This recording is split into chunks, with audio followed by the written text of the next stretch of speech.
Hello viewers, তো আমি আজকে দুই কালারের একটা ব্লাউজের ব্যাক ডিজাইন নিয়ে চলে এসেছি। তো এই যে আমার রেডি ব্লাউজটা এরকম হয়েছিল দেখতে।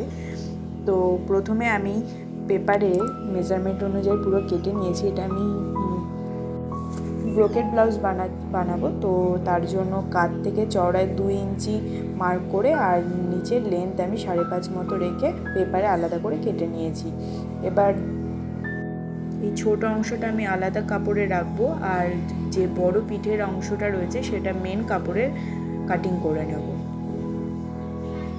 আর কাটিং করার সময় যে ধারের দিক সেলাই হবে সেটা 1/2 ইঞ্চি এক্সট্রা রেখে কাটতে হবে সেলাইয়ের জন্য, কাপড় ছেড়ে।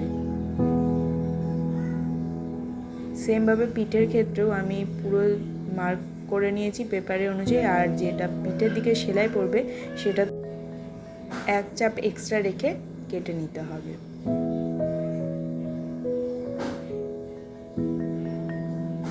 ব্যাস পুরো কাটিং রেডি। এবার সেলাই। প্রথমে যে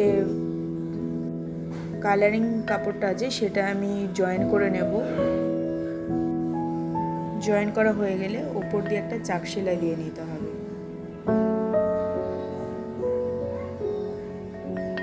চাপ সেলাই দেওয়া হয়ে গেলে এই যে সেলাই তো মিডিল পয়েন্টটা মার্ক করাই রয়েছে, আর ব্লাউজের মেন কাপড়ের পিঠের মিডিল পয়েন্টটা মার্ক করে নেব।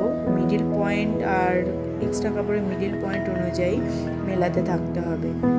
সেলাই করার সময় খেয়াল রাখতে হবে যাতে কোনো রকম টান না পড়ে, তাহলে কিন্তু পিঠটা ঠিকঠাক বসবে।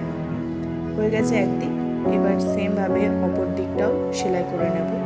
এরকম ডিজাইন করার সময় সবসময় মিডিল থেকে স্টার্ট করতে হবে, তাহলে ফিনিশিংটা খুব সুন্দর হয়। এবার সেলাই করার পর ডবল করে সেলাই দিয়ে নিয়ে কাপড়টাকে সোজা করে চাপ সেলাই দিয়ে নিতে হবে। কালারিং কাপড়ের দিকেই চাপ সেলাইটা দিতে হবে। চাপ সেলাই দেওয়া হয়ে গেলে পুরো রেডি।